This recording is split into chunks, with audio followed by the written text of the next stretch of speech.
To our channel. मैं हूं आपका ऑनलाइन टीचर अंकित भैया। तो फाइनली आज से हम स्टार्ट करने जा रहे हैं क्लास 9 की केमिस्ट्री। जितने भी लेक्चर्स होंगे सारे के सारे हम वन शॉट में कवर करेंगे। तो आज की वीडियो में हम कवर करेंगे मैटर इन आवर सराउंडिंग। ये भी हमारी वन शॉट ही होगी, लेकिन इतने डिटेल में कवर करेंगे कि एक भी पॉइंट छोड़ा नहीं जाएगा। यदि आप वीडियो को स्किप करोगे तो आप बहुत कुछ मिस कर दोगे, इसलिए आपको वीडियो को स्किप नहीं करना है। और दूसरी बात, अपनी पेन कॉपी उठाओ और जितना मैं पढ़ाते जाऊंगा उतना आपको साथ में लिखते जाना है। यदि आपको ऐसा लग रहा है कि मैं थोड़ा बहुत भूल जाऊंगा ये वाली चीज़, तो आप पता क्या करना, उसको हिंदी में लिख लो। जो चीज़ आपको ऐसी लग रही है मैं उसको भूलने ही वाला हूँ, भूल जाऊंगा कुछ देर बाद, तो आप उसे हिंदी में अपनी राइटिंग में लिख लेना, जिससे आपको वो टॉपिक अच्छे से याद रहेगा लंबे समय तक। क्योंकि क्या एक काम तो क्या कराएगा, आपने उसे समझ लिया और आपको ऐसा लग रहा है भूल रहा है, तो आपने उसे अपनी लैंग्वेज में लिख लिया, तो आपका दिमाग है ना उसे और अच्छे से कैच कर लेगा। तो अब हम अपने चैप्टर को स्टार्ट करते हैं बिना कुछ देरी किए हुए। तो सबसे बात करते हैं मैटर इन आवर सराउंडिंग। तो चैप्टर का नेम ही क्या है, मैटर इन आवर सराउंडिंग। तो मैटर इन आवर सराउंडिंग का मीनिंग क्या निकल आएगा, हमारे आसपास का मैटर। जो हमारे आसपास का मैटर है, आप कहोगे हमारे आसपास मैटर क्या है। अब जितनी भी, मान लो एक कमरे के अंदर हो आप, अब जितनी भी कमरे के अंदर चीजें रखी हुई हैं, जितनी भी चीजें रखी हुई हैं जो आपको दिखाई दे रही हैं, जो चीज आपको दिखाई भी नहीं दे रही है, तो वो हर एक चीज मैटर से बनी हुई है। हर एक चीज ऐसे क्या हो सकता है हम जिसको देख भी ना पाए, जिसकी जो एक एयर है आप उसको देख नहीं सकते, लेकिन वो भी मैटर से बनी हुई है। तो आप सबसे पहले हम बात करते हैं मैटर की डेफिनेशन क्या होती है। Anything which occupy space and has mass is called matter. ऐसी चीज, एनीथिंग मतलब कोई भी चीज जो स्पेस को ऑक्यूपाई कर रही है और उसका कुछ ना कुछ मास है, तो हम क्या बोलेंगे, उस चीज को मैटर बोलेंगे। अब आपके घर में कितनी भी चीज रखी, मान लो आपका बॉक्स है, आपका मोबाइल है, ये मेरा बोर्ड है, मैं हूं, ये मेरा मार्कर है, हर एक चीज मैटर से बनी हुई है। आप कमरे में कुछ भी चीज देखो वो मैटर से बनी हुई है, और जो हवा है वो भी मैटर से बनी हुई है। आप कहोगे हवा कैसे स्पेस को ऑक्यूपाई कर रही है। जब आप एक पॉलीथिन लेना, पॉलीथिन आप जब आपको ऐसे करना, खींचना, तो वो पूरी भर जाएगी, उसे बंद कर लेना या फूंक मार के भर लेना, तो उसके अंदर हवा भरी है, उसने स्पेस ऑक्यूपाई किया, इसलिए वो फूल गई। ठीक है, हर एक चीज जिसको आप देख भी नहीं पा रहे हो या नहीं भी देख पा रहे हो, उसके पास क्या है, मास है, और वो स्पेस को ऑक्यूपाई कर रहा है।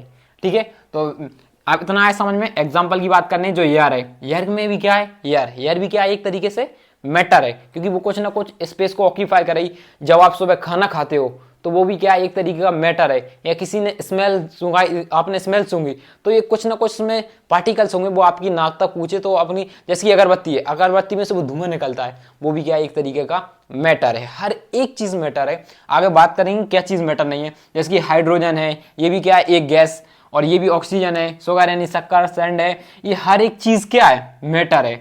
रॉक्स है एंड मिनरल्स हैं, ऐसी बहुत सी चीजें हैं। अब हम बात करते हैं ऐसी कौन सी चीजें हम जिसको मैटर नहीं कह सकते हैं, लेकिन हमारी लाइफ के लिए बहुत जरूरी है, वो चीज मैटर करती है। बट केमिस्ट्री के अकॉर्डिंग, जैसे कि फ्रेंडशिप है, लव है, अफेक्शन है, हेटेड है, गुड मैनर्स है, थॉट है, आइडियाज हैं, टेस्ट है, स्मेल है, ये सब केमिस्ट्री के अकॉर्डिंग नहीं हो सकते। हम इनको केमिस्ट्री के अकॉर्डिंग ये नहीं कह सकते कि ये मैटर है। अब ये क्या है, जैसे कि हमने बोला फ्रेंडशिप, फ्रेंडशिप क्या कोई स्पेस को ऑक्यूपाई कर रही है, हमारे दिल के अंदर तो कर रही, वो तो माना, लेकिन स्पेस में जो हमारे सराउंडिंग में वो कुछ भी स्पेस को ऑक्यूपाई नहीं कर रही। तो हम ऐसे नहीं कह सकते, जो ना ही जो लव है, हेट है, मैनर्स है, हम ये नहीं कह सकते कि ये स्पेस को ऑक्यूपाई कर रहा है। ये तो हमारे एक आइडिया है, हमने सोचा, वो क्या कुछ स्पेस को ऑक्यूपाई कर रहा है हमारे आसपास, नहीं, वो हमारे अंदर कर रहा हो जो भी हम सोच रहे हैं, लेकिन वो असल में कोई स्पेस को ऑक्यूपाई कर ही नहीं रहा। तो केमिस्ट्री के अकॉर्डिंग हम क्या बोलेंगे, so these are not considered matter, हम ये बोलेंगे ये चीज मैटर नहीं है। क्वेश्चन ये भी इंपॉर्टेंट पॉइंट बन जाता है, पूछ लिया जाता है कभी कभी, कौन सी चीजें हम जिसको नहीं कह सकते हैं मैटर है। ठीक है, तो अब हम अपने चैप्टर को स्टार्ट करते हैं। देखो जो हमारे, देखो जो मैटर है, जो मैटर है ना, वो अलग अलग टाइप में क्लासिफाई किया गया है। देखो जो एशियंट साइंटिस्ट थे, जो एशियंट्स फिलोसफर थे, इंडियन एशियंट्स फिलोसफर, तो वो क्या कहते थे, जो मैटर है ना दो चीज से मिलकर बना हुआ है। कैसे, लिविंग थिंग से और नॉन लिविंग थिंग से। नॉन लिविंग थिंग, उन्होंने कहा था जो मैटर है लिविंग थिंग और नॉन लिविंग थिंग से मिलकर बना हुआ। और ये नॉन लिविंग थिंग और लिविंग थिंग किससे मिलकर बनी है, पंच तत्व से मिलकर बनी है। क्या, पंच तत्व से, पंच तत्व से मिलकर बनी हुई है। अब पंच तत्व क्या होते हैं, एयर, वाटर, एक गलत लिख दी, वाटर, अर्थ, स्काई, फायर, इन 5 चीज मिल से, इन 5 चीजों से ही मिलकर क्या बना हुआ है, मैटर बना हुआ है। ये किसने कहा था, एशियन इंडियन फिलोसफर ने, जो कि बाद में गलत निकला था। उसके बाद आते हैं मॉडर्न साइंटिस्ट। मॉडर्न साइंटिस्ट ने कहा था मैटर है ना 2 टाइप में क्लासीफाई किया गया है, एक फिजिकल और एक केमिकल। तो हम सबसे पहले बात करते हैं फिजिकल, फिजिकल प्रॉपर्टीज, और दूसरा रहेगा केमिकल प्रॉपर्टीज।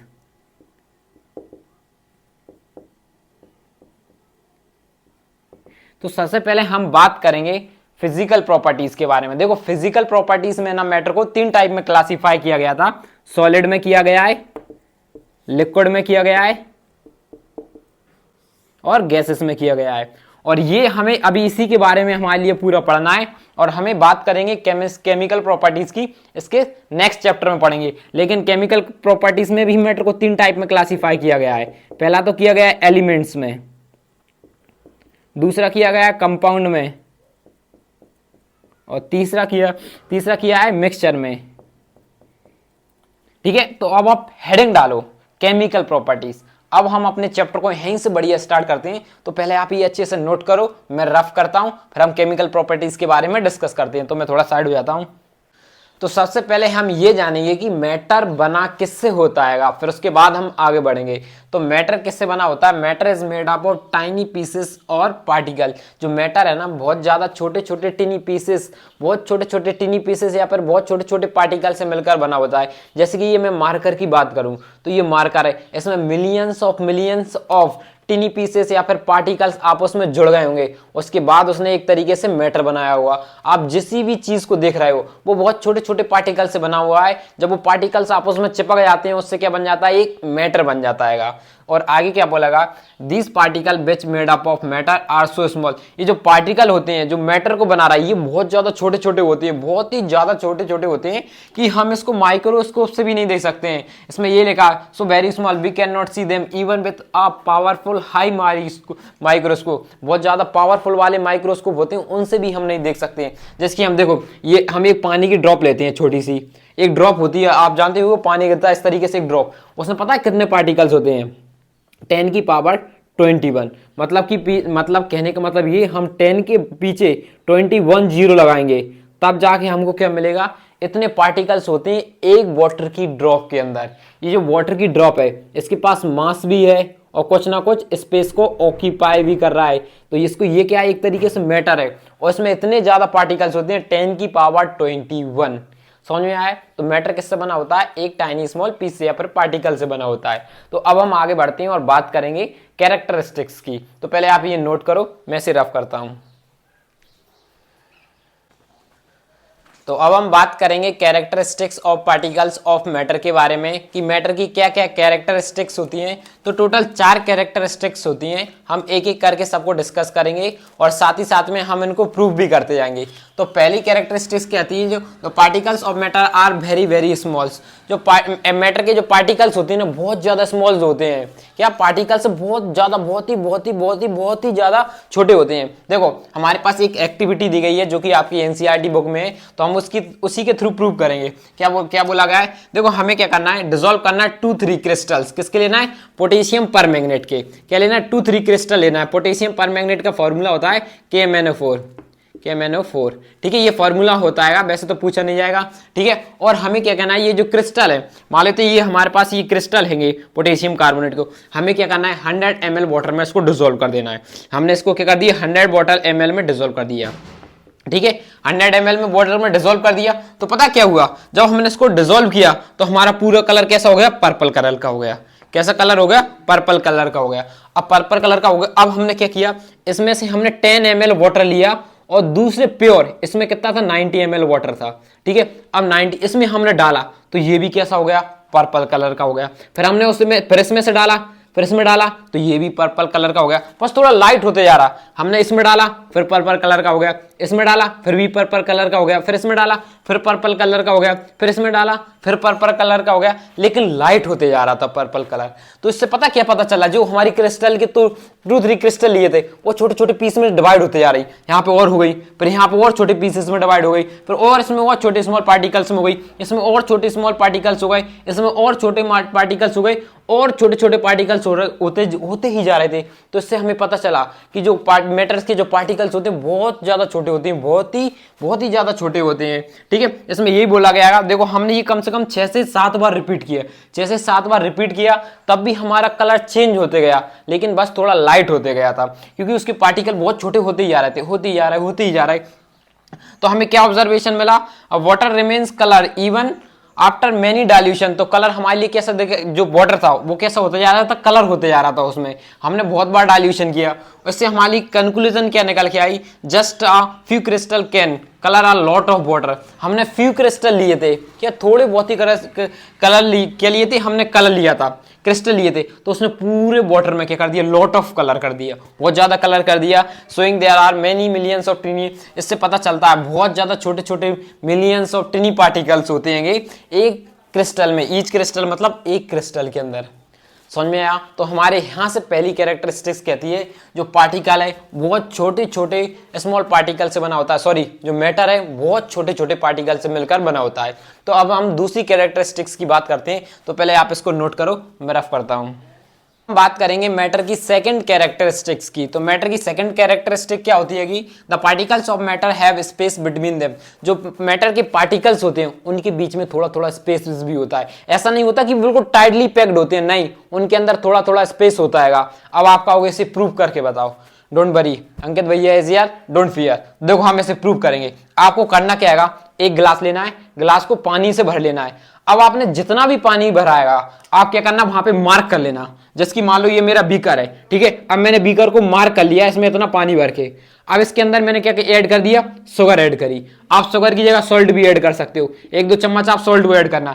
तो आप क्या देखोगे, जब हमने इसके अंदर शुगर ऐड कर दी या सॉल्ट ऐड किया और फिर हम इसे क्या कर देंगे, स्पून से मिक्स कर देंगे, किसी चीज से आपको मिक्स कर देना है, तो आप क्या देखोगे, आपका बिल्कुल भी वाटर का लेवल नहीं बढ़ा होगा, जितना पहले से था उतना ही सेम बना रहेगा, 1% भी इंक्रीज नहीं हुआ। क्यों? क्योंकि जो वाटर के मॉलिक्यूल्स थे उनके बीच में क्या था, थोड़ा थोड़ा इस तरीके से स्पेस था। मान लो ये इस तरीके से हमारे पास पार्टिकल्स है, बहुत सारे ये पार्टिकल्स है। अब इन पार्टिकल्स के बीच में थोड़ा थोड़ा स्पेसेस रहता है, तो स्पेस रहता है तो बीच में आके ये सॉल्ट है, नमक के पार्टिकल्स होते हैं, वो बीच में जाके ऐड हो जाते हैं। इस तरीके से ऐड हो गए तो इससे वाटर लेवल बिल्कुल भी नहीं बढ़ा, सेम रहा।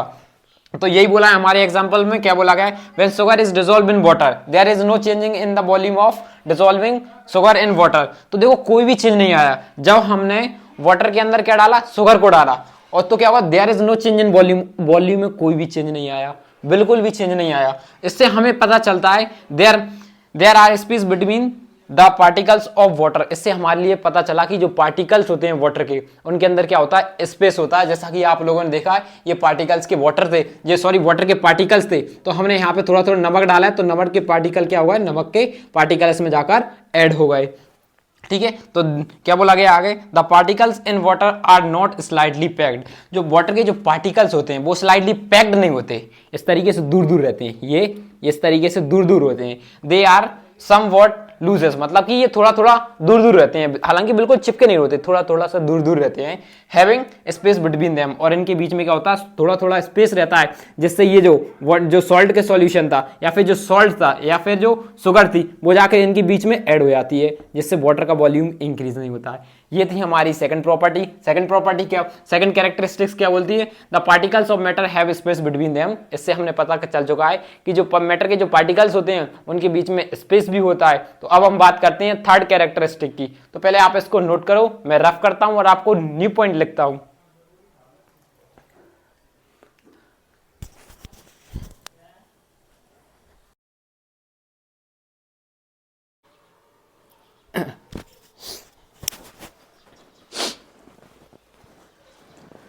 तो अब हम बात करेंगे मैटर की थर्ड प्रॉपर्टी के बारे में। तो अब हम बात करेंगे थर्ड कैरेक्टरिस्टिक के बारे में। तो तीसरी कैरेक्टरिस्टिक क्या होती है, the particles of matter are constantly moving. जो पार्टिकल्स होते हैं मैटर के, तो वो क्या करते हैं, कॉन्स्टेंटली मूविंग करते हैं, मूव कर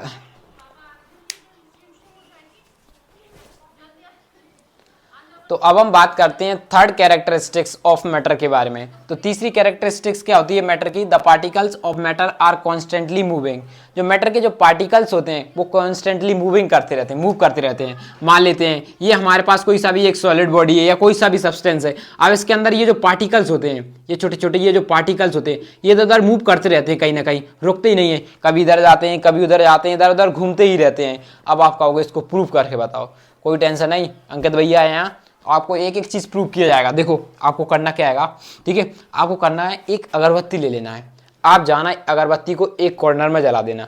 तो क्या होता है, वो अगरबत्ती धीरे धीरे उसका जो धुआं रहता है, उसके जो धुआं के जो पार्टिकल्स रहते हैं वो पूरे कमरे में फैल जाते हैं। या फिर जब आप स्कूल जाते हो तो आज आप परफ्यूम लगा जाते हो, परफ्यूम लगा के जाते हो तो आपकी टीचर बोलती है कौन लगा के आया परफ्यूम, मुझे स्मेल आ रही है, आ जाती है नहीं। या आप कभी शादी में जाते हो या कहीं जाते हो अपने दोस्त की पार्टी में, तो आप घर पर एकदम रेडी होकर जाते हो, परफ्यूम लगा के जाते हो, तो आपकी मम्मी बोलती है और कहाँ जा रहा है? तो क्या होता है, पूरे वो जो पार्टिकल्स थे, परफ्यूम के जो पार्टिकल्स थे पूरे रूम में फैल गए कि नहीं हो रहा है। तो यहाँ से हमारे लिए क्या पता चलता है, जो मैटर के जो पार्टिकल्स होते हैं वो कॉन्स्टेंटली मूव करते रहते हैं, इधर से उधर करते ही रहते हैं, ठीक है। तो यही बोला गया है इसमें। देखो यही एग्जाम्पल लिखा आएगा सेम, जब हम अगरबत्ती को रूम के एक कॉर्नर में जलाया तो उसकी जो स्मेल थी या फिर जो फ्रेगरेंस था वो क्या होता पूरे रूम में स्प्रेड हो गया, पूरे रूम में उसकी खुशबू फैल गई। So the observation of the fragrance of burning incense stick का मतलब होता है अगरबत्ती, spread in the entire room. तो जो पूरी स्मेल थी अगरबत्ती की पूरे रूम में फैल जाती है। इससे हमारे लिए पता चलता है जो पार्टिकल्स ऑफ मैटर है जो क्या करते हैं, कॉन्स्टेंटली मूविंग करते रहते हैं, मूव करते रहते हैं, इधर से उधर जाते ही रहते हैं, ठीक है। जो देखो ये जो गैसेस होती है ना, इसमें बहुत जल्दी पार्टिकल्स है ना इधर से उधर मूव करते रहते हैं, मूविंग बहुत ज़्यादा तेज होती है। मैं आगे बताऊंगा। जो सॉलिड होते हैं, सॉलिड में क्या होता है, पार्टिकल्स कम मूव कर पाते हैं, उनमें कम स्मेल आती है। मैं आगे बताऊंगा, फिर भी आप थोड़ा समझ लो। और जो गैसेस होती हैं और जो लिक्विड होते हैं, लिक्विड में थोड़ा सा ज़्यादा, सबसे ज़्यादा पार्टिकल्स मूव किस में करते हैं, गैसेस में। गैसेस में जल्दी पार्टिकल्स मूव करते हैं, ये सब आगे बताऊंगा, ठीक है। और जो सॉलिड होते हैं, सॉलिड में तो बहुत ही कम होता है, लेकिन जो लिक्विड होती है, लिक्विड में मीडियम साइज में वो स्प्रेड होते हैं। तो अब हम इसकी फोर्थ कैरेक्टरिस्टिक के बारे में बात करते हैं। तो पहले आप इसको नोट करो। हम बात करेंगे मैटर की फोर्थ कैरेक्टरिस्टिक के बारे में। तो मैटर की फोर्थ कैरेक्टरिस्टिक क्या बोलती है, the particles of matter attract each other. जो मैटर की जो पार्टिकल्स होते हैं वो क्या करते हैं, अपनी तरफ अट्रैक्ट होते हैं। अब आप कहोगे ये अट्रैक्ट कैसे होते हैं, रुको मैं आपको ना बढ़िया एक एग्जांपल के साथ समझाता हूं, जिससे ये प्रूव हो जाएगा। जो मैटर्स के जो पार्टिकल्स होते हैं वो अपनी तरफ अट्रैक्ट भी करते हैं। जैसे कि मान लो ये हमारे पास चौक है, दूसरी तरफ हमारे पास एक आइस क्यूब है, तीसरे पास हमारे पास एक आयरन की नेल है। अब मैं क्या करता हूँ, उसमें हथौड़ा मारता हूँ। तो जैसे ही मैं इसमें आराम से ये हथौड़ा मारूंगा तो क्या करेगा, ये चौक है ना बिल्कुल टूट जाएगा और चूर चूर हो जाएगा, क्योंकि इसके पार्टिकल ज्यादा टाइटली है, ज्यादा अट्रैक्ट नहीं कर रहे थे। अब दूसरी तरफ मैंने आइस क्यूब लिया, जब मैंने आइस क्यूब के ऊपर हथौड़ा मारा तो मुझे थोड़ी सी ज्यादा दम लगी होगी, मेरे लिए क्या थोड़ी सी ज्यादा लगी होगी, लेकिन इसके कंपेयरिंग में तो कम, इसकी कंपेयरिंग से तो ज्यादा ही थी। किसकी कंपेयरिंग से, चौक की कंपेयरिंग से ज्यादा थी। अब मैंने लिया आयरन नेल, अब मैंने एक आयरन की नेल ली, अब उसके ऊपर मैंने हथौड़ा मारा तो क्या हुआ, मैंने उसके ऊपर हथौड़ा मार रहा हूं फिर भी वो नहीं टूट रहा। क्यों नहीं टूट रहा, क्योंकि उसके मॉलिक्यूल्स आपस में चिपके हुए थे। क्या इसके मॉलिक्यूल्स इतनी जोर से चिपके हुए थे, बहुत ज्यादा टाइटली कैसे दूर नहीं हुए, वो चिपके थे, इसलिए हम जितना हथौड़ा मार रहा है नहीं छूट रहा है। जैसे कि ये हमारे पास कोई भी सॉलिड चीज है, ये मान लो ये, इनके बीच में हमेशा एक फोर्स ऑफ अट्रैक्शन लगता है, एक अट्रैक्शन लगता है, एक दूसरे को खींचते हैं। किससे खींचते हैं, force of attraction, force of attraction लगता है इनके बीच में। देखो ये there are some force of attraction between the particles of matter. ये जो मैटर होता है इनके बीच में एक फोर्स ऑफ अट्रैक्शन लगता है, जिसकी वजह से ये आपस में बंधे हुए होते हैं, नहीं तो ये दूर हो जाते। जैसे कि मेरे पास ये मार्कर है, अब इस मार्कर के हर एक पार्टिकल्स में क्या हो रहा होगा, एक फोर्स ऑफ अट्रैक्शन लग रहा होगा, ये एक दूसरे की तरफ खींच रहे होंगे। अब मैं इसे खींचने की कोशिश कर रहा हूं, नहीं खींच रहा है, क्योंकि इसकी टाइटली बेंड करे हुए। इसके जो पार्टिकल है, ये जिसके जो पार्टिकल्स है, इनका फोर्स ऑफ अट्रैक्शन कैसा, बहुत ज्यादा है। मैं आपको एक एग्जांपल के साथ और समझाता हूं। देखो ये हमारे पास एयर है, ये आपको पता है हमारे आसपास ये क्या पर रही है। अब मैं इसमें हाथ करूंगा तो मेरा हाथ इधर से उधर इजीली मूव हो जा रहा है। अब हम इसी हाथ को पानी के अंदर ले जाएं, लिक्विड के अंदर ले जाएं, तो हमारे थोड़ी सी हमको दम लगाना पड़ती है, थोड़ी थोड़ी सी हम दम लगाते हैं। और यदि हम सॉलिड के अंदर चले जाएं, असॉलिड, जैसे कि अब क्या बोर्ड के अंदर मैं आर पार निकाल सकता हूं, नहीं, क्योंकि इसके मॉलिक्यूल बहुत ज्यादा अट्रैक्ट है, टाइटली पैक्ड है, एकदम टाइटली पैक्ड है। मैं मुक्का भी मारूंगा तो मेरे हाथ में लग जाएगी, लेकिन इसकी मेरे हाथ पार हाथ नहीं जा पाएगा। क्योंकि इसके मॉलिक्यूल्स बहुत ज़्यादा टाइटली है। आए समझ में? तो मैटर की फोर्थ स्टेट क्या है, फोर्थ कैरेक्टरिस्टिक क्या है, जो पार्टिकल्स ऑफ मैटर, जो मैटर के जो पार्टिकल्स हैं वो अपनी तरफ क्या करते हैं, एक दूसरे की तरफ फोर्स ऑफ अट्रैक्शन लगाते हैं, एक दूसरे की तरफ अट्रैक्ट होते हैं। उसी तरीके से क्या बोला, the force of attraction is maximum in the particle of solid. जो सॉलिड पार्टिकल्स होते हैं तो इनके बीच में फोर्स ऑफ अट्रैक्शन होती है, क्या होती है, मैक्सिमम फोर्स ऑफ अट्रैक्शन होती है। और जो मिनिमम किस में होती है, गैसेस, गैसेस में मिनिमम होती है। अब आपका कोई गैसेस में मिनिमम क्या होती है फोर्स ऑफ अट्रैक्शन, देखो गैसेस में क्या होता है, इनके पार्टिकल्स दूर दूर होते हैं, घूमते रहते हैं, दूर दूर रहते हैं, तो इनके ऊपर इतनी ज्यादा नहीं लग पाती, इसलिए जो पार्टिकल्स होते हैं, ऐसा हम हाथ मार रहे हैं तो पार्टिकल्स अपने आप हट जा रहे हैं, हट जा रहा है। वाटर के अंदर भी क्या होता है, पानी जब हम हाथ को आगे बढ़ाते हैं तो पानी आगे को हटता जाता है, हट जाता है, हम हाथ बढ़ाते हैं। लेकिन सॉलिड में यदि हम सॉलिड चीज में हाथ डालें तो उसमें क्या होता है, पार्टिकल्स आगे नहीं बढ़ पाता, वो सॉलिड एक ही जगह फिक्स रहता है, तो उसके जो पार्टिकल्स होते हैं मूव नहीं कर पाते, जिसकी वजह से हमारा हैंड आगे मूव नहीं कर पाता। क्यों नहीं कर पाता, क्योंकि इनमें फोर्स ऑफ अट्रैक्शन बहुत ज्यादा होती है। आई होप आपको ये फोर्थ कैरेक्टरिस्टिक्स ऑफ मैटर के अच्छे से समझ में आ गई हुई। तो अब हम बात करेंगे डिफ्यूजन के बारे में, क्योंकि ये आपके लिए बहुत ज्यादा इंपॉर्टेंट टॉपिक है। फिर उसके बाद हम आगे बात करेंगे मैटर के बारे में। तो अब हम बात करेंगे डिफ्यूजन की। ये जो डिफ्यूजन है ये भी मैटर की ही एक प्रॉपर्टी है, और ये जो डिफ्यूजन है ये बेस्ड रहता है पार्टिकल के मोशन पर। यानी कि हम बता सकते हैं जो पार्टिकल है वो कंटिन्यूसली मूव करता रहता है इधर से उधर, वो रुकता नहीं है। तो सबसे पहले हम इसकी डेफिनेशन पढ़ते हैं। क्या बोला है, द सेपरेट आउट और mixing of a substance with another substance due to its motion of its particle is called diffusion. कहने का मतलब ये है, जब दो पार्टिकल सेपरेट हो रहे हो या मिक्स हो रहे हैं मोशन के कारण, जो पार्टिकल में मोशन हो रहा है उसके कारण जो पार्टिकल सेपरेट हो रहे हो या मिक्स हो रहे हैं, तो हमको उसको क्या बोलेंगे, डिफ्यूजन बोलेंगे। एग्जांपल के थ्रू बताता हूं। सबसे पहले हम मिक्सिंग ऑफ अ सब्सटेंस, जैसे कि जब आप परफ्यूम लगाते हो, जब आपने अपने परफ्यूम लगाया तो वो परफ्यूम होता है वो एयर के साथ मिक्स हो जाता है और वो पूरे घर में फैल जाता है, तो हम क्या बोलेंगे, डिफ्यूजन हो गया, मिक्सिंग हो गया। अब सेपरेट आउट, जैसे कि आप पानी में कलर डालते हो, कलर डाला तो कुछ ऐसे कलर होते हैं, आप लोग देखते होंगे कि हम सुबह रात को डाला, सुबह आके देखते हैं तो कलर वो नीचे बैठ जाता है, इसका मतलब वो क्या हो गया, सेपरेट आउट हो गया। तो ये प्रोसेस हुई किसके कारण हो गया, डिफ्यूजन के कारण। इससे क्या पता चल रहा है, जो पार्टिकल है वो कंटिन्यूसली मूव कर रहा है, और वो मूव करने के कारण जो कलर था वो नीचे बैठ गया। क्यों बैठ गया नीचे, क्योंकि वो कलर के जो पार्टिकल्स थे वो भारी होते हैं, वाटर के हल्के थे, इसलिए वो ऊपर ही रह गए और जो वो नीचे झुक गया। ऐसा आपने देखा होगा, साबुन, सोप सॉल्यूशन। जैसे साबुन को हम क्या करते हैं, एक कंटेनर में फिल कर देते हैं और पानी के साथ मिक्स कर देते हैं अच्छे से, तो आप देखते होगे वो पूरा सोप सॉल्यूशन है या साबुन है या सरफ है वो नीचे जाके जमा हो गया। इसका मतलब हो गया ये सेपरेट आउट हो गया, डिफ्यूजन हो गया। ठीक है, ये जो प्रोसेस हुई हम किसको बोलेंगे, डिफ्यूजन। इसकी मदद से भी हम क्या बता पा रहे हैं कि जो पार्टिकल है कंटिन्यूसली मूव करते रहते हैं। इससे देखो वो नीचे आ गए, पूरे के पूरे उठ के कैसे आ गए नीचे, पहले हमने मिक्स कर दिया तो वो इधर उधर घूमते रहे, फिर वो धीरे जाके नीचे आ गए। ठीक है, ये पहला पॉइंट था। देखो जो डिफ्यूजन है वो लिक्विड में भी हो सकता है, सॉलिड में भी हो सकता है और गैसेस में भी हो सकता है। और जो डिफ्यूजन है फास्टर किस में होगा, गैस में सबसे ज्यादा होगा, और कम किस में होगा, सॉलिड में होगा। अब आप कहोगे गैस में ज्यादा कैसे हो सकता है और सॉलिड में कम क्यों हो सकता है। देखो ये जो गैसेस में पार्टिकल्स कैसी रहती हैं, दूर दूर होते हैं। आपने देखो गैस है, आपने एक कॉर्नर में परफ्यूम लगाया तो वो पूरे घर में फैल गया, एयर में मिक्स हो गए। लेकिन यदि हम उसी जगह सॉलिड को रख दें तो सॉलिड में ऐसा नहीं होता है। सॉलिड ये देखो हमने यहाँ पे सॉलिड रख दिया, तो ये सॉलिड के जो पार्टिकल्स है वो मूव नहीं कर रहा है। आपने देखा होगा गैस के पार्टिकल्स वो मूव करते हैं, जो सॉलिड रहता है उसके पार्टिकल कैसे रहते हैं, रेस्ट पर रहते हैं, मूव नहीं करते, एक ही जगह पर रुके रहते हैं। लेकिन गैसेस के मूव करते रहते हैं, इसलिए पूरे घर में खुशबू आने लगती है। यदि हम एक कमरे में सॉलिड को रख दें तो वो इतना नहीं परफ्यूम नहीं आएगी। जैसे आप लोग अगरबत्ती है, जब तक हम उसको जलाते नहीं है तो आप जैसे अगरबत्ती वो सॉलिड फॉर्म में रहती है जब तक वो इतनी ज्यादा खुशबू नहीं आती जब तक हम उसके पास में नहीं जाते। जब हम उसे जला देते हैं, अब वो किस में आ गई, गैस में कन्वर्ट हो गई, तो पूरे घर में उसकी खुशबू आने लगती है। ऐसी लिक्विड भी होती है, लेकिन लिक्विड मीडियम रहती है। देखो लिक्विड है ना, थोड़ी सॉलिड से तो ज्यादा होती है, सॉलिड से ज्यादा डिफ्यूजन होता है, लेकिन गैस का और ज्यादा डिफ्यूजन होता है। कहने का मतलब ये है सबसे ज्यादा डिफ्यूजन किस में होगा, गैसेस में होगा, फिर उसके बाद किस में होगा, लिक्विड में होगा।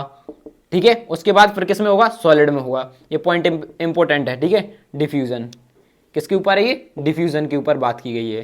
ठीक है, इतना समझ में आया। अब हम नेक्स्ट पॉइंट पे बढ़ते हैं। ये थोड़ा सा टॉपिक समझना है कि काइनेटिक एनर्जी होती क्या है।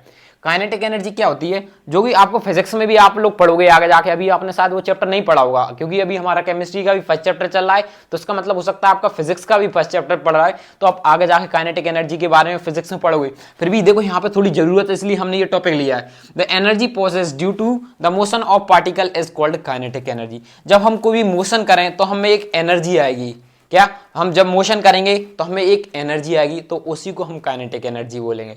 कोई भी चीज देखो, यदि कोई चीज जितनी ज्यादा मूव कर रही है, देखो ऑब्जेक्ट भी हो सकता है वो पार्टिकल है, कोई पार्टिकल जितना ज्यादा मूव कर रहा है उसमें उतनी ज्यादा काइनेटिक एनर्जी आ गई। मतलब कि जितना ज्यादा मोशन होगा, मूव कोई भी बॉडी मूव करेगी उतनी ज्यादा क्या होगी, काइनेटिक एनर्जी, क्योंकि काइनेटिक एनर्जी आ किससे रही है, मोशन के कारण। तो हम जितना ज्यादा मोशन करेंगे तो उतनी ज्यादा काइनेटिक एनर्जी आएगी। याद रखना, काइनेटिक एनर्जी कब आएगी, कोई भी चीज जितना ज्यादा मोशन करेगा उतनी ज्यादा काइनेटिक एनर्जी आएगी। कहने का मतलब है एक एनर्जी आएगी। जब कोई भी बॉडी मोशन करेगी तो उसके पास क्या आएगी, एक एनर्जी आएगी। उसी एनर्जी को हम क्या बोलेंगे, काइनेटिक एनर्जी बोलेंगे। ठीक है, अब नेक्स्ट पॉइंट ध्यान से सुनना, ये बहुत जरूरी है। अभी तो मैंने जस्ट एक डेफिनेशन बताई थी आपको। ठीक है, अब देखो, higher temperature increasing the kinetic energy of particle. देखो क्या होता है, जितना ज्यादा टेम्परेचर इंक्रीज होगा उतनी ज्यादा काइनेटिक एनर्जी होगी। अब आपको इसको प्रूव करो। डोंट वरी अंकित भैया इज यार, डोंट फियर। देखो करना क्या है ना, आपने बहुत सी वीडियोस में देखा होगा, एक आयरन ले लिया हमने, आयरन, ठीक है, क्या ले लिया, आयरन। अब नीचे हमने हीट प्रोवाइड करते हैं, यानी कि टेम्परेचर बढ़ाते हैं, तो क्या होता है, वो आयरन मेल्ट होने लगता है। मेल्ट क्यों हो रहा है, क्योंकि उसके पार्टिकल दूर दूर जा रहे हैं, मतलब पार्टिकल मूव करने लगे। पार्टिकल मूव किया मतलब उनके पास काइनेटिक एनर्जी आई। तो इससे क्या पता चल रहा है, क्या जब हाई टेम्परेचर होगा तो काइनेटिक एनर्जी इंक्रीज हो गई, होगी कि नहीं होगी काइनेटिक एनर्जी। तो उसके कारण क्या होगा, इसके कारण causing them to move faster, thus increase the rate of diffusion. तो इसके कारण डिफ्यूजन भी इंक्रीज हो जाएगा। कोई इसको समझ नहीं आया, एक मिनट रुको, मैं आपको पूरा क्लियर करता हूं। आपको इतना समझ में आया, जब हम टेम्परेचर बढ़ा रहे हैं तो काइनेटिक एनर्जी बढ़ जा रही। अब ये डिफ्यूजन कैसे बढ़ जा रहा है, काइनेटिक एनर्जी तो इसलिए बढ़ जा रही क्योंकि आयरन को हम हीट कर रहे हैं तो उसके पार्टिकल में मूव हो जा रहा है, मोशन आ रहा है। तो मोशन आ रहा है तो उसका मतलब काइनेटिक एनर्जी भी इंक्रीज। हम जितना ज्यादा लोहा को गर्म करते जाएंगे उतना ही ज्यादा पिघलता जा रहा है, मतलब उसके पार्टिकल्स में मोशन आते जा रहा है। तो जब हीट प्रोवाइड कराए तो काइनेटिक एनर्जी आ रही। अब देखो, अब डिफ्यूजन कैसे बढ़ जाएगा, जब इसको मैं एग्जांपल के थ्रू समझाता हूं। जब आपकी मम्मी खाना बना रही होती है, तो जब खाना बना रही होती है उस वक्त गैस जल रही होती है, तो मतलब एक टेम्परेचर में, तो आप मम्मी से बोलते हैं, मम्मी कितनी अच्छी खुशबू आ रही है, क्या बना रही हो, बोलते हो ना, बोलते हो, क्योंकि उस वक्त जो खुशबू है, मतलब जो खाना है वो एयर के साथ मिक्स हो गया है, और वो एयर के साथ जो स्मेल थी फूड की वो एयर के साथ मिक्स हो गई, पूरी वजह डिफ्यूज हो गई।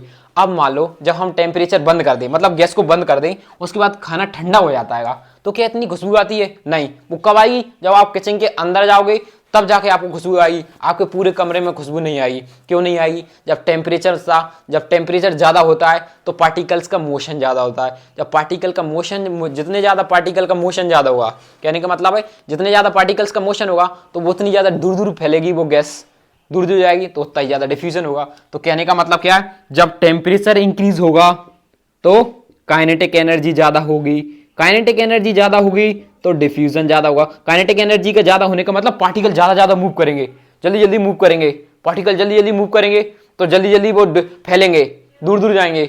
जैसी गैस, जितनी ज्यादा गैस में क्या होता है, पार्टिकल, गैस में कहते हैं पार्टिकल, और यदि पार्टिकल जल्दी दूर जा रहा है तो क्या हो रहा है, डिफ्यूजन उतना ही ज्यादा हो जाएगा, जल्दी वो मिक्स हो जाएंगे। ये समझ में आ गया। तो यही था आपका छोटा सा टॉपिक डिफ्यूजन के ऊपर। आई होप आपको डिफ्यूजन अच्छे से समझ में आ गया होगा। और इस पे ऐसे क्वेश्चन पूछे जाते हैं, जैसा कि मैंने अभी बताया, जैसे कि एक जगह खाना बन रहा है, जब आपकी मम्मी अब खाना बना रही होती हैं तो उस वक्त खुशबू ज़्यादा क्यों आती है, और यानी कि जब खाना ठंडा हो जाता है तब ज़्यादा खुशबू क्यों नहीं होती है, क्योंकि जब ज़्यादा टेम्परेचर रहता है तो काइनेटिक एनर्जी ज़्यादा रहती है, जिससे ज़्यादा डिफ्यूजन होता है। और जब लो टेम्परेचर हो जाता है, जब खाना ठंडा हो जाता है, तो काइनेटिक एनर्जी के पार्टिकल्स भी क्या हो जाते हैं, मूव, जिससे वो ज़्यादा मूव नहीं कर पाते, मूवमेंट नहीं होगा तो ज़्यादा डिफ्यूजन नहीं होगा, तो उस वक्त डिफ्यूजन भी कम हो जाता है। कूल टेम्परेचर, लो टेम्परेचर, ठीक है, इतना समझ आया। अब 2 पॉइंट हो रह जाते हैं आपके, तो मैं थोड़ा सा यहीं पे रफ कर देता हूँ, ठीक है। आई होप ये तो आपने लिख ली होगी, तो मैं एक पॉइंट रह जाता है, रिजिड और फ्लूइड के बारे में हम पढ़ते हैं। बस थोड़ा सा 2 मिनट का टॉपिक और है, रिजिड। अब ये पूछा जाता है रिजिड क्या होता है, फ्लूइड क्या होता है। यदि आपको फ्लूइड, ये 2 टॉपिक और समझ लो बस, फिर उसके बाद हम आगे बढ़ते हैं। अब रिजिड क्या होता है? रिजिड मतलब कोई हार्ड चीज जो अनबेंड होती है, कोई बेंड ना हो, अनबेंडिंग, और क्या हो सकता है वो अनफ्लेक्सिबल हो, अनफ्लेक्सिबल। ठीक है, वो चीज बेंड भी नहीं हो रही हो, फ्लेक्सिबल भी नहीं है। इसका मतलब है जो सॉलिड है, वो सॉलिड क्या होता है? वो बेंड भी नहीं होता है, वो फ्लेक्सिबल है। ये मार्कर है, ये मार्कर अभी क्या है? बेंड भी नहीं होगा अपने आप। बहुत ज्यादा पावर लगाएंगे तो बात अलग है। अभी ये क्या है? अपने आप बेंड भी नहीं हो रहा है, इजिली बेंड भी नहीं हो रहा है, बहुत ज्यादा हार्ड पावर लगाना पड़ेगी तब जाके ये बेंड होगा। और ये रेजर्ड यानी कि जो हार्ड है। अब उसके बाद फ्लूइड क्या होता है? देखो, फ्लूइड उनको कहते हैं जो इजिली फ्लो कर जाती हैं और उनके लिए एक कंटेनर की जरूरत होती है। तो यहां पे फ्लूइड का मतलब होता है मींस अ मटेरियल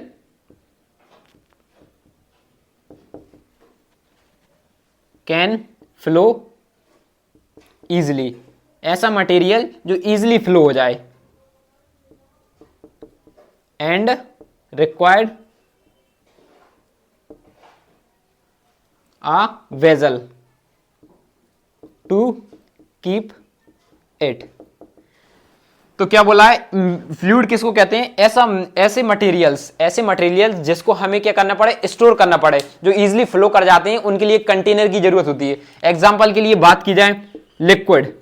अब लिक्विड आप जानती हो, लिक्विड ऐसी कि पानी है। अब पानी को हम जमीन पर नहीं रख सकते हैं, एक कंटेनर की जरूरत पड़ेगी। सॉलिड को नहीं रखते, सॉलिड को तो हमने जैसे ये मार्कर है, इसको कहीं भी रख दूंगा, ये फ्लो नहीं करेगा। यदि मैंने पानी को कहीं रख दिया तो फ्लो कर जाएगा, उसके लिए उसे एक स्पेसिफिक कंटेनर की जरूरत होगी। ठीक है, ये समझ में आ गया। अब इसी में एक और एग्जांपल आता है हमारा गैस।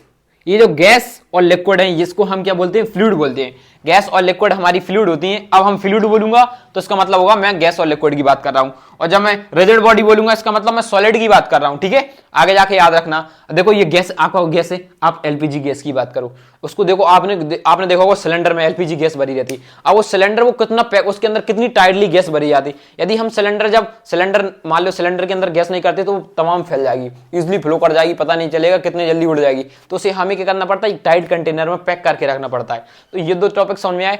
तो अब हम बात करते हैं क्लासिफिकेशन ऑफ मैटर। दो टाइप में क्लासिफाई किए गए थे, मैंने बताया था, एक फिजिकल और एक केमिकल प्रॉपर्टीज। केमिकल प्रॉपर्टीज हमारे लिए नेक्स्ट चैप्टर में पढ़ना है। फिजिकल प्रॉपर्टीज में हम मैटर को कितने टाइप में क्लासिफाई किया था? 3 टाइप में, सॉलिड, लिक्विड, गैस। तो अब हम बात करते हैं सॉलिड, लिक्विड, गैस की। तो पहले आप ये नोट करो और मैं रफ करता हूं और नए पॉइंट्स लिखूंगा। तो इसी बात पे आप एक लाइक करो और सब्सक्राइब करो, क्योंकि इसमें बहुत मेहनत लगती है। पहले मैं आपको यहाँ पर बोर्ड पर लिखता हूँ, फिर आपको समझाता हूँ, फिर मैं रफ करता हूँ, इसलिए काफी टाइम जाता है। इसलिए आप एक लाइक और एक सब्सक्राइब तो कर ही सकते हो। तो अब हम बात करेंगे स्टेट ऑफ मैटर के बारे में, यानी कि मैटर की कितनी स्टेट होती हैं। तो अब आप कमेंट करके बताओ कि मैटर की कितनी स्टेट होती हैं। आप कहोगे मैटर की 3 स्टेट होती हैं। आपने हमको तो 3 स्टेट के बारे में ही पढ़ाया है। हाँ, मैंने आपको 3 स्टेट के बारे में पढ़ाया, लेकिन 3 स्टेट नहीं होती है मैटर की, 100 से भी ज्यादा स्टेज होती है मैटर की। बट हमको 2 स्टेज और पढ़ना है ये। ठीक है, 2 स्टेज पढ़ना है, बट उनके में ज्यादा डिटेल में पढ़ना है, उनके नेमिंग वगैरह बताना है, किस साइंटिस्ट ने किसको डिस्कवर किया था, क्या होता है, बस ऊपर ऊपर से थोड़ा पढ़ना है। आपके लिए पेपर में नहीं पूछा जाएगा, बट जो ओल्ड एनसीईआरटी बुक है उनमें गिवन है, इसलिए हमें ये बताना पड़ेगा। ठीक है, तो पहली स्टेट क्या होती है? सॉलिड। ठीक है, ये तो आपको पता है, मैंने पहले ही बता दिया था। दूसरी स्टेट क्या हो जाएगी हमारी? लिक्विड। और तीसरी स्टेट क्या हो जाएगी? गैस।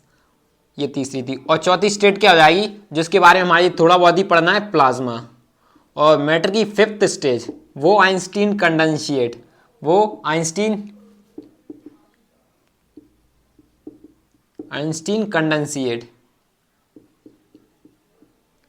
कंडेंशिएट, ये 5वीं स्टेट है। देखो, हमको इन तीनों के बारे में अच्छे से डिस्कस करते हैं, इनकी प्रॉपर्टीज के बारे में। ये दोनों हमारे लिए ऊपर ऊपर से पढ़नी है, मतलब ज्यादा भी डिटेल में नहीं पढ़ना है। ठीक है, ऊपर ऊपर से पढ़ना है। किसने किया? इनकी प्रॉपर्टीज हमारे लिए नहीं पढ़नी है। तो सबसे पहले बात करते हैं प्रॉपर्टीज से, स्टार्ट करते हैं शेप। अब शेप सॉलिड का कैसा होता है? फिक्स शेप होता है सॉलिड का। जैसे कि ये सॉलिड है, इसका एक फिक्स शेप है, हम इसको तोड़ सकते हैं, तोड़ देंगे, लेकिन इसका शेप चेंज नहीं हो सकता। जैसे कि पत्थर है, वो टूट जाएगा, बट उसका शेप चेंज नहीं होगा। जैसे कि हम बात करें लिक्विड का कोई फिक्स शेप नहीं होता। जब तक हम उसे कंटेनर में भर देंगे तो उसका फिक्स शेप हो जाएगा, जिस कंटेनर में भर देंगे वैसा ही शेप ले लेगी। अब जमीन में लिक्विड को डाल दिया तो क्या हो जाएगा? वो पूरे में फैल जाएगी, तो उसका कोई फिक्स शेप नहीं है। ऐसी गैसेस है, गैस का भी कोई फिक्स शेप नहीं होता। हम रूम में छोड़ देंगे तो वो रूम में, पूरे रूम में फैल जाएंगी, इसका भी कोई फिक्स शेप नहीं है। वॉल्यूम की बात करें तो सॉलिड है, इसका वॉल्यूम हमेशा फिक्स होगा, ये इसका वॉल्यूम हमेशा कैसा होगा, फिक्स है। उसी तरीके से लिक्विड का वॉल्यूम कभी फिक्स नहीं हो सकता। हमने ग्लास में भर दिया तो पूरा ग्लास का वॉल्यूम हो गया, जमीन में डाल दिया तो जमीन में फैल गया, तो उसका भी पूरा कोई फिक्स वॉल्यूम नहीं है। उसी तरीके से हम बात करें गैस की, गैस का भी कोई फिक्स वॉल्यूम नहीं है। हमने एक स्प्रे के अंदर हमने क्या किया, जो गैसेस होती हैं, जैसे कि हमने सिलेंडर है, सिलेंडर के अंदर गैस भरी है, यदि हमने सिलेंडर में से बाहर निकाल दिया तो वो पूरे रूम में फैल जाएंगी, तो मतलब वॉल्यूम उसका बढ़ जा रहा है, पूरे रूम में फैल गई, तो उसका कोई फिक्स वॉल्यूम है नहीं, इसका भी कोई फिक्स वॉल्यूम नहीं है। अब हम बात करते हैं डेंसिटी। डेंसिटी का मतलब आपने थोड़ा कंफ्यूजन हो रहा होगा कि डेंसिटी होता क्या है। देखो डेंसिटी आप इस तरीके से समझो, मॉलिक्यूल ऐसा समझना, जो पार्टिकल्स होते हैं ना, वो पार्टिकल्स कितने कितने पास में है, जिसके पार्टिकल जितने ज्यादा पास में होते हैं ना, उसकी डेंसिटी ज्यादा होती है। डेंसिटी का मतलब ही क्या होता है, घनत्व, कितने ज्यादा घने हैं, जिसमें पार्टिकल जितने ज्यादा घने हो गए उसकी डेंसिटी उतनी ही ज्यादा होगी। तो जैसे कि हम बात करते हैं सॉलिड, तो सॉलिड के पार्टिकल्स होते हैं ना, बहुत ज्यादा घने होते हैं, पास पास में होते हैं। जैसे कि ये देखो, सॉलिड के पार्टिकल्स एकदम बिल्कुल पास पास में चिपके रहते हैं, लगभग चिपके रहते हैं, इस तरीके से टचेस में ही रहते हैं, बिल्कुल टच रहते हैं। इस तरीके से सॉलिड के पार्टिकल में बहुत ही कम स्पेस, थोड़ा बहुत ही रहता है, ना के बराबर ही रहता है, ठीक है, थोड़ा थोड़ा सा स्पेस रहता है। तो इसका मतलब होगा जो सॉलिड है उनकी डेंसिटी हाई होगी, और मॉडरेट डेंसिटी किसकी होगी, लिक्विड। मॉडरेट डेंसिटी मतलब सॉलिड से थोड़ी सी कम रहती है लिक्विड की डेंसिटी, इसमें थोड़े थोड़े मॉलिक्यूल्स दूर दूर हो जाते हैं, इस तरीके से ये ऐसे दूर दूर हो जाते हैं मॉलिक्यूल। और जो गैसेस होती हैं उनमें बहुत ही कम डेंसिटी होती है। कम डेंसिटी क्यों, क्योंकि इनके मॉलिक्यूल्स दूर दूर होते हैं, ऐसे बहुत दूर दूर घूमते रहते हैं, पास में होते रहे कहीं भी लगे इधर से उधर घूमने के लिए बहुत दूर दूर, तो इनमें पार्टिकल्स बहुत दूर दूर होंगे तो डेंसिटी कम होगी, ठीक है। अब हम बात करेंगे नेक्स्ट पॉइंट की, कंप्रेसिबिलिटी। तो देखो जो सॉलिड है, क्या हम इसको सॉलिड को कंप्रेस कर सकते हैं, नहीं। जैसे कि कील ले ली, कील को हम कंप्रेस कर सकते हैं, नहीं, कील को हम कंप्रेस नहीं कर सकते हैं। क्या हम लिक्विड को कंप्रेस कर सकते हैं, नहीं। एक सिंपल से एग्जांपल के साथ समझाता हूं। आप एक इंजेक्शन लेना, ठीक है, इंजेक्शन की वो आगे की वो निप निकाल देना, ठीक है, फिर उसमें क्या करना, आप कोई सॉलिड डालना, फिर उसको दबाओगे तो वो नहीं दबेगा, आप वाटर को डालोगे वो तब भी नहीं दबेगा। लेकिन यदि हमने उसके अंदर गैस भर दी, आप देखना आपने नीचे से बंद कर लेना तो उसके अंदर गैस भर जाएगी, आप नीचे दबाओगे तो वो कंप्रेस हो जाएगी और फिर वो ऊपर वापस आ जाएगा। इसका मतलब है जो गैसेस हैं वो क्या हो सकती है, इजीली कंप्रेस हो सकती हैं, लेकिन सॉलिड लिक्विड कंप्रेस नहीं हो सकते हैं। अब बात करेंगे फोर्स ऑफ अट्रैक्शन, ये बड़ी अच्छी है। अब देखो आपको थोड़ा बहुत कंफ्यूजन हो रहा था ना, फोर्स ऑफ अट्रैक्शन इसके थ्रू समझ में जाएगा। ये जितने भी पॉइंट है कि ऐसा क्यों हो रहा है, कि फिक्स शेप क्यों है इसका, वॉल्यूम, ये फिक्स्ड वॉल्यूम क्या है, डेंसिटी हाई क्यों है, कंप्रेस क्यों हो जा रहा है, तो इससे पता चल जाएगा फोर्स ऑफ अट्रैक्शन के कारण होता है। देखो जो सॉलिड होते हैं इनमें फोर्स ऑफ अट्रैक्शन बहुत ज्यादा होता है। फोर्स ऑफ अट्रैक्शन ज्यादा क्यों होता है, क्योंकि इनके मॉलिक्यूल्स पास पास में रहते हैं। जब जैसे कि मैग्नेट को हम जब पास में ले आते हैं तो मैग्नेट और ज्यादा अपनी तरफ खींचने की कोशिश करती है, जितनी ज्यादा दूर होंगी तो वो नहीं होती है, यदि जितनी ज्यादा पास में होती है तो वो एक दूसरे को खींचती है। जैसे ही इनमें भी क्या लगता है, एक फोर्स ऑफ अट्रैक्शन लगता है, तो ये अपने आप को खींचती है, खींचने की कोशिश करते हैं। उसी तरीके से हम बात करें लिक्विड की, लिक्विड में भी होता है लेकिन सॉलिड से कम। फोर्स ऑफ अट्रैक्शन सॉलिड से कम होता है क्योंकि इसमें थोड़े थोड़े मॉलिक्यूल्स दूर हो जाते हैं, इस तरीके से दूर दूर मॉलिक्यूल्स हो जाते हैं, तो इनमें फोर्स ऑफ अट्रैक्शन है कम कम लग पाता है, ज्यादा नहीं लग पाता, इसलिए ये इजीली टूट जाते हैं। जैसे कि वाटर है जल्दी टूट जाता है, जैसे कि आप लोग वाटर को उठाते हो, बीच में से हाथ करते हो, उसके मॉलिक्यूल्स दूर दूर रहते हैं तो पानी इजीली कट जाता है। उसी तरीके से हम सॉलिड को काटेंगे तो हमारे हाथ में लग जाएगी, क्योंकि इसके मॉलिक्यूल से बहुत ज्यादा चिपके हुए हैं, बहुत ज्यादा पास में है, ठीक है, इसलिए फोर्स ऑफ अट्रैक्शन में बहुत ज्यादा है। अब गैस की बात करें, गैस में क्या होता है, फोर्स ऑफ अट्रैक्शन बहुत ही कम स्ट्रॉन्ग होती है। गैसेस में तो बहुत ही कम होती है। अब देखो ऐसे हम पानी में ऐसे हवा में हाथ डाल, ऐसे ऐसे हवा में हाथ कर रहे हैं तो देखो कितनी स्पीड से हो जाए। यदि हम इसको पानी में करेंगे तो क्या होगा, थोड़ी सी हमारे लिए फोर्स लगानी पड़ेगी, क्योंकि उसमें थोड़ी सी फोर्स ऑफ अट्रैक्शन ज्यादा है। सॉलिड में करेंगे इसमें बोर्ड में तो हमारा कैसे नहीं, क्योंकि इसमें बहुत ज्यादा फोर्स ऑफ अट्रैक्शन है, ठीक है, समझ में आया। अब हम बात करते हैं स्पेस की। मैं स्पेस के बारे में तो अभी बताया गया है कि पार्टिकल्स में कितना कितना स्पेस होता है, इनमें बहुत ही कम स्पेस रहता है, मिनिमम स्पेस रहता है, इसमें मॉलिक्यूल्स पास पास में रहते हैं। इसमें देन सॉलिड से थोड़ा ज्यादा स्पेस रहता है, क्या सॉरी सॉलिड से थोड़ा सा, हाँ सही बोल तो रहा हूं, सॉलिड से थोड़ा ज्यादा स्पेस रहता है, इस तरीके से थोड़ा सा ज्यादा स्पेस रहता है। और मिनिमम, एक मिनट, स्पेस की बात करिए तो इसमें देखो यहाँ पे ये मिनिमम, एक मिनट यहाँ पॉइंट उल्टा लग दिया, इनमें क्या होता है, मिनिमम स्पेस रहता है, मिनिमम ये तो सही लिखा था, यहाँ पे ये मैक्सिमम स्पेस, यहाँ पे क्या होगा, मैक्सिमम होगा, यहाँ पे थोड़ा सा पॉइंट गड़बड़ हो गया, क्या होगा, मैक्सिमम स्पेस, मैक्सिमम क्या स्पेस बहुत ज्यादा दूर दूर, क्योंकि जो गैस है उसके मॉलिक्यूल्स बहुत दूर दूर रहते हैं, बहुत ज्यादा दूर दूर रहते हैं। ठीक है, अब देखो काइनेटिक एनर्जी। काइनेटिक एनर्जी समझने से पहले आप ये लास्ट वाला पॉइंट समझो। लास्ट वाले पॉइंट में क्या बोला गया, मूवमेंट ऑफ पार्टिकल।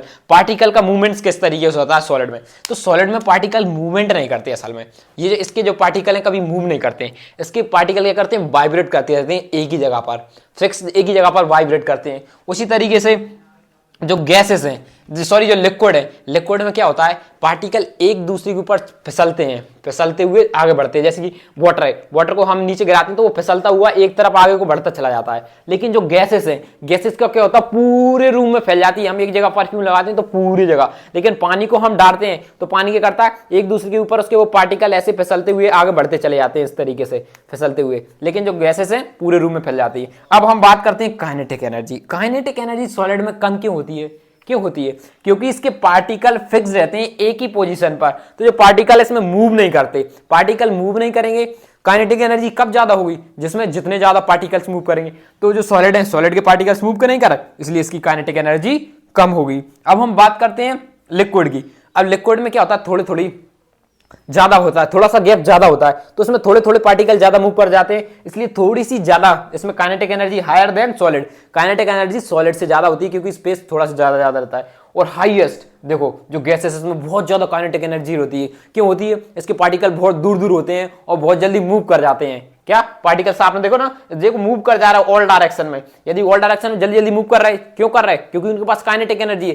जितनी ज्यादा काइनेटिक एनर्जी यानी कि पार्टिकल के पास जितना ज्यादा मूवमेंटम है तो उतनी ज्यादा काइनेटिक एनर्जी, यानी कि सिंपल भाषा में बोलूं, पार्टिकल जितने ज्यादा मूव करते हैं उसके पास उतनी ही ज्यादा काइनेटिक एनर्जी होती है। ये पॉइंट समझ में आए तो अब मैं आपको नेक्स्ट पॉइंट लिखता हूं। एक प्रॉपर्टी और बची है जो कि गैसेस के ऊपर है, मेनली वो गैस पर ही ज्यादा वर्क करती है, उसी पर आप पे क्वेश्चन पूछे जाते हैं। और साथ ही साथ में मैं आपको कुछ क्वेश्चंस पूछूंगा और उनके आंसर बताऊंगा, जिससे आपको ये जो टॉपिक्स हैं, ये जो प्रॉपर्टीज हैं और अच्छे समझ में आएगी। तो सबसे पहले ये प्रॉपर्टीज अच्छे से पढ़ लो, क्योंकि मैं अभी आपको देने वाला हूं 3 क्वेश्चंस जो कि इन्हीं से रिलेटेड होगा और आपको थोड़ा सा कंफ्यूजन होगा, ताकि वो क्लियर हो जाएंगे तो ये टॉपिक और अच्छे से क्लियर हो जाएंगे। नोट करो। तो अब हम बात करेंगे नेक्स्ट प्रॉपर्टी की, जो कि आपके लिए बहुत ज़्यादा इंपॉर्टेंट हो सकती है। कई बार इसके ऊपर क्वेश्चन पूछ लिए गए हैं। तो प्रॉपर्टी में क्या बोला गया है, due to the random motion of particles of gas they hit each other as well as the walls of the container thereby exerting pressure on the walls of the container. देखो question में क्या बोला गया है, जो gas के जो particle होते हैं वो रैंडमली इधर से उधर घूमते रहते हैं। तो क्या होता है, ये एक दूसरे को हिट करते हैं, और जब हम इनको किसी कंटेनर में रखे, आपको पता है गैस को हमेशा कंटेनर के अंदर रखते हैं, तो जो क्या करते हैं, ये मॉलिक्यूल से गैस की बॉल्स होती हैं उनके ऊपर टकराते हैं, उनको हिट करते हैं। तो क्या करता है, जो कंटेनर की जो बॉल्स होती हैं उनके ऊपर एक प्रेशर एक्सर्ट करता है। देखो कहने का मतलब ये है, मान लो ये हमारे पास एक कंटेनर है, ठीक है, ये कंटेनर है जो कि बंद है, इसके अंदर क्या हुए हैं, मॉलिक्यूल्स है, गैसेस के मॉलिक्यूल्स है बहुत ज्यादा। तो ये मॉलिक्यूल्स क्या करते हैं, एक दूसरे की तरफ क्या करते हैं, एक दूसरे से टकराते हैं, और साथ ही साथ में क्या करते हैं, ये बॉल से भी टकराते हैं। इन बॉल से भी, जो ये बॉल्स हैं, जो कंटेनर की ये बॉल्स है, इनसे भी टकराते हैं। तो क्या होता है, इनकी बॉल्स पर एक प्रेशर एक्सर्ट होता है। अब आपसे ये क्वेश्चन में पूछा जा सकता है, can gas exert pressure on balls of the container, तो आपको लिखना है यस, इसके ऊपर हाँ, जो गैसेस हैं जो क्या करती है, जो कंटेनर की बॉल्स हैं उनके ऊपर एक प्रेशर एक्सर्ट करती है। अब आप कहोगे क्या गैसेस ही अकेला करती हैं, नहीं, लिक्विड भी करते हैं। इसकी जगह आप लिक्विड कर देना, लिक्विड भी करती हैं, बट जो लिक्विड है ज्यादा प्रेशर एक्सर्ट नहीं करती बॉल के ऊपर। आप कहोगे कैसे, हम कैसे समझें, तो मैं आपके लिए एक बढ़िया एग्जांपल देता हूं।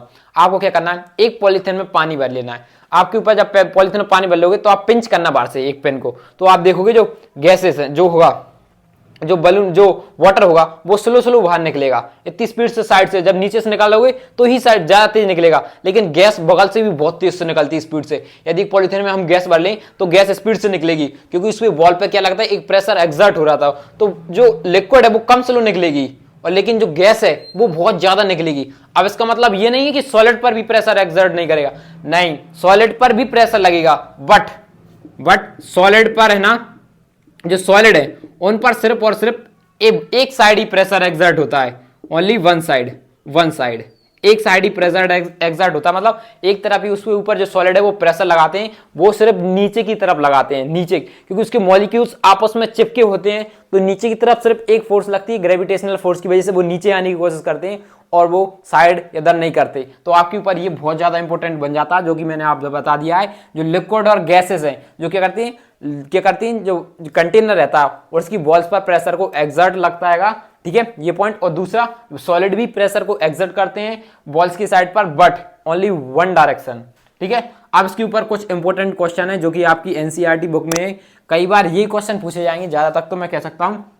गारंटी से। देखो आपको आगे भैया यहीं से पेपर बन के आया पूरा। क्या बोला गया? अ rubber band can change its shape on stretching, it is a solid. जो रबर बैंड होता है जब हम उसे स्ट्रेच करते हैं तो वो अपना शेप चेंज कर लेता है, तो क्या ये सॉलिड है? अभी तो आपने पढ़ाया कि जो शेप चेंज क्या होता है, सॉलिड का शेप फिक्स रहता है, उसका शेप चेंज नहीं होता, बट यहाँ पे सॉलिड का शेप तो चेंज हो गया। देखो यहाँ पे शेप तो चेंज हुआ है, माना कि आपने सॉलिड का शेप चेंज हुआ, बट हमने यहाँ पे क्या लगाई? एक फोर्स, एक एक्सटर्नल फोर्स लगाई। तो फोर्स को जब हम हटा देंगे तो क्या होगा? जो रबर है अपनी ओरिजिनल पोजीशन पर आ जाएगी। यदि वो अपनी ओरिजिनल पोजीशन पर आ गई, इसका मतलब क्या है? वो एक सॉलिड है। सॉलिड है क्योंकि वो अपनी ओरिजिनल पोजीशन पर आ जा रही, वो इतनी है, इतनी ही चली जाएगी। यदि हम ज्यादा फोर्स लगा देंगे तो वो टूट जाएगी, शेप चेंज थोड़ी हुआ है, टूटी है वो, ठीक है। अब नेक्स्ट बात करते हैं। देखो जो sugar and salt take the shape of the container in which they are keeped are they solid. अब एक और ये बढ़िया सब मजेदार क्वेश्चन है। जो सॉल्ट है और जो नमक है, जब हम उसे कंटेनर के अंदर भर देते हैं तो क्या लेते हैं? वो एक शेप ले लेते हैं, शेप चेंज कर लेते हैं, शेप ले लेते हैं। तो इसका मतलब क्या? ये सॉलिड है, फिर तो ये तो लिक्विड या गैस होना चाहिए, क्योंकि लिक्विड और गैस होते हैं वो अपना शेप चेंज कर लेते हैं। बट ये यहाँ पे ये सॉलिड कैसे चेंज कर ले रहा है शेप? असल में सॉलिड वहां पे ये क्रिस्टल और ये शेप चेंज नहीं कर रहा है। देखो जो सॉल्ट और क्रिस्टल है ये बहुत ही ज्यादा क्या होते हैं? बहुत ही छोटे छोटे क्रिस्टल्स होते हैं इनके, इतने बहुत ही छोटे छोटे से क्रिस्टल्स होते हैं, बहुत ही छोटे छोटे क्रिस्टल होते हैं। जब हम इनको कंटेनर के अंदर डाला, क्या जब हमने इनको कंटेनर के अंदर डाला तो इन्होंने अपना शेप चेंज नहीं किया। क्रिस्टल का साइज सेम ही होगा, क्रिस्टल ने अपना बिल्कुल भी शेप चेंज नहीं किया। क्रिस्टल इतने छोटे थे कि सारे क्रिस्टल बनते गए और उसमें फिक्स शेप में आ गए, तो वो अपना शेप चेंज नहीं कर रहा है। देखो यही लिखा है, the shape of the individual crystal of salt and sugar remain fixed. जो हर एक क्रिस्टल की बात है उन्होंने अपना शेप चेंज नहीं किया, वो फिक्स था, वो तो even when they are put in different jar of different shape. यदि हम इनको अलग अलग शेप में भी पुट करेंगे तो इनका है ना शेप चेंज नहीं होगा, इतने छोटे छोटे रहते हैं इसलिए वो उस कंटेनर में फिक्स हो जाते हैं। तो इसका मतलब है ये भी सॉलिड होंगे। Next question, we can compress a sponge. जो स्पॉन्ज की जो बॉल होती है, स्पॉन्ज वो दब जाती है, क्या वो भी सॉलिड है? क्योंकि वो भी तो एक शेप चेंज कर रही है, क्या हम उसे सॉलिड बोलेंगे? हाँ वो भी सॉलिड होगा। अब मान लो ये हमारे पास स्पॉन्ज है, स्पॉन्ज की बॉल है। अब आपने देखा होगा स्पॉन्ज की बॉल में छोटे छोटे होल्स होते हैं ना। अब इन होल्स में क्या भरी रहती है? एयर भरी रहती है, एयर भरी रहती है। जब हम इसको दबाते हैं तो वो अपनी एयर को बाहर निकालता है और हम छोड़ते हैं तो वो अपना शेप वापस ले लेती है, क्योंकि उसके अंदर एयर वापस आ जाती है। तो इसका मतलब ये भी क्या है? एक सॉलिड है, क्योंकि ऐसे ही तो यहाँ पे भी हो रहा है। देखो यदि वो वापस दब जाता और वापस नहीं आया करता तो फिर हम कैसे थे? असल में वो सॉलिड ही है, क्योंकि उसमें क्या है, उसके अंदर जो एयर है, एयर को बाहर निकाल दे रहा है, तो वो पिचक जा रही, छोड़ देंगे तो अपनी ओरिजिनल पोजीशन पे आ रही। इसका मतलब ये भी क्या है? एक सॉलिड है, ठीक है। ये समझ में आया इतना? अब हम आगे बढ़ते हैं। अब देखो हमने 3 स्टेट के बारे में पढ़ दिया है, सॉलिड, लिक्विड, गैस। अब 2 स्टेट और रह गई हैं, प्लाज्मा एंड वो आइंस्टीन कंडेंसेट। तो अब हम इन दोनों स्टेट के बारे में बात करते हैं। हम ज्यादा नहीं पढ़ना है, ऊपर से पढ़ते चलेंगे, तो 5 मिनट के अंदर इन दोनों टॉपिक को जल्दी खत्म करते हैं। तो पहले आप ये नोट करो। तो अब हम बात करेंगे 4th स्टेट ऑफ मैटर के बारे में, कि 4th स्टेट ऑफ मैटर क्या है? हमारी प्लाज्मा। जो 4th स्टेट ऑफ मैटर है ना, वो हमारी प्लाज्मा होती है। जैसे कि वो सन है, सन कोई लिक्विड सॉलिड गैस नहीं है, वो एक प्लाज्मा स्टेट है। कैसे? प्लाज्मा है एक स्टेट। देखो किस तरीके से प्लाज्मा क्या आता है? Plasma is a mixture of free electrons, या फिर बोल सकते हैं इलेक्ट्रॉन्स एंड आयंस। अभी तो आपको यही पता नहीं होगा कि इलेक्ट्रॉन्स क्या होते हैं और आयंस क्या होते हैं, ठीक है। तो हम थोड़ा सा इसके बारे में समझ लेते हैं। जो प्लाज्मा है वो फ्री किस किस का मिक्सचर से बना होता है? फ्री इलेक्ट्रॉन्स और आयंस की। मान लो आपको ये तो पता होगा एटम्स। एटम्स क्या होता है? सबसे स्मॉलेस्ट पार्टिकल, उसको ये एटम बोलते हैं। लेकिन एटम के अंदर भी कुछ चीज रहती है। एटम्स के अंदर क्या होते हैं? Electron, proton, neutron. यदि इस एटम के अंदर से हम इलेक्ट्रॉन्स को निकाल लें, 1-2 इलेक्ट्रॉन को निकाल लें, तो ये जो इलेक्ट्रॉन बाहर निकल जाते हैं तो हम इनको क्या बोलेंगे? फ्री इलेक्ट्रॉन बोलेंगे। अब देखो इसमें से एक इलेक्ट्रॉन निकल गया, निकल गया इसमें से। अब ये जो बना है, अब इसको बोलेंगे हम आयन बोलेंगे, ठीक है। जब हम इसको इलेक्ट्रॉन निकाल देते हैं ना, इनमें से इलेक्ट्रॉन को निकाल देते हैं, तो ये क्या बन जाते हैं हमारे आयंस। अब ये जो इलेक्ट्रॉन है और ये जो आयंस है, इन दोनों का जो मिक्सचर बनता है, तो उसी को हम क्या बोलते हैं, प्लाज्मा बोलते हैं। आया समझ में, किस किस का मिक्सचर, इलेक्ट्रॉन्स का और आयंस का मिक्सचर, आयंस। तो हमारे लिए क्या मिल जाता है, प्लाज्मा मिल जाता है, ठीक है। इतना समझ में आया। Plasma occur naturally in stars, जो स्टार्स होते हैं, यानी कि जो हमारा सन है, सन का एग्जांपल की बात लेके चले तो सन है, सन क्या है, पूरा का पूरा एक प्लाज्मा है। देखो इनसाइड द स्टार्स, देखो जो स्टार होते हैं इनके अंदर क्या होता है, टेम्परेचर बहुत ज्यादा होता है, बहुत ही ज्यादा टेम्परेचर होता है। तो इसके अंदर जो एटम्स रहते हैं, वो एटम्स क्या होते हैं, टूट जाते हैं। तो एटम्स टूट जाते हैं तो क्या होता है, जो एटम्स होते हैं वो अपने इलेक्ट्रॉन को लूज कर देते हैं। अब इन लोगों ने अपने इलेक्ट्रॉन्स को बाहर निकाल दिया इलेक्ट्रॉन को बाहर, तो फिर क्या बचेगा, आयंस। अब ये एटम क्या बन गया, आयंस। जैसे ही इलेक्ट्रॉन बाहर निकलता है तो ये क्या बन जाता है, आयन, आयन बना। तो फिर क्या करते हैं, ये दोनों आपस में मिक्स हो जाते हैं, जिससे एक प्लाज्मा बन जाता है। अब समझ में आया प्लाज्मा क्या होता है, ठीक है, सिंपल है। वैसे तो आपसे नहीं पूछा जाएगा, यदि फिर भी पूछा जाए तो आप ऊपर से पढ़ लो, ठीक है। अब और आगे क्या कहता है, देखो जो प्लाज्मा होता है ना, जो हम अर्थ पर भी बना सकते हैं इसको, जैसे कि आप लोगों ने कहीं भी देखा होगा, जो आपकी ट्यूबलाइट्स होती है, जो ट्यूबलाइट होती है, जैसे कि हम जिनको क्या बोलते हैं, फ्लोरोसेंट बोलते हैं, फ्लोरोसेंट ट्यूब बोलते हैं। जो फ्लोरोसेंट ट्यूब होते हैं इनको ट्यूबलाइट ही होते हैं। तो इनके अंदर क्या भरी रहती है, हीलियम गैस भरी रहती है, हीलियम गैस भरी रहती है, और भी अदर गैसेस भरी रहती हैं, ठीक है। तो ये इनमें से क्या होते हैं, ये गैसेस के एटम टूट जाते हैं तो क्या बना लेते हैं, एक प्लाज्मा बना लेते हैं। जैसे कि नियॉन साइन बल्ब्स होते हैं। अब नियॉन साइन बल्ब क्या होते हैं, जैसे कि आप लोग रात के समय शॉप पे जाते होंगे, तो शॉप के सामने बड़े बड़े अक्षरों में चमकता हुआ कुछ लिखा, नंबर्स दिखाई देते हैं, या पर शॉप का नेम दिखाई देता है। तो वो क्या रहता है, उनके अंदर नियॉन गैसेस भरी रहती है, उनके पास नियॉन साइन बोर्ड बोलते हैं। तो उनके अंदर वो प्लाज्मा फॉर्म में रहती है, वही एटम्स, नियॉन गैसेस के एटम्स टूटते रहते हैं। तो ठीक है, देखो प्लाज्मा को किस तरीके से बना सकते हैं हम अर्थ पे, यदि हम जो गैसेस होती है ना, उस पर लो इलेक्ट्रिसिटी पास करवा दें, जब उन पर इलेक्ट्रिसिटी पास करवाएं उन गैसेस के ऊपर, और कैसा एरिया प्रोवाइड कर दें, लो प्रेशर, और हम लो प्रेशर प्रोवाइड कर दें उस ट्यूब के अंदर। जैसे मान लो ये हमारे पास एक ग्लास ट्यूब है, ये देखो ऐसी हमारी रॉड होती है। अब इस रॉड के अंदर क्या भरी होती है, गैसेस भरी रहती हैं। अब गैसेस के अंदर हम इलेक्ट्रिसिटी प्रोवाइड कर दें और लो प्रेशर अप्लाई कर दें, तो क्या हो जाएगा, ये एक प्लाज्मा में बन जाएगा। क्या बन जाएगा, इसके अंदर एक प्लाज्मा बन जाएगा।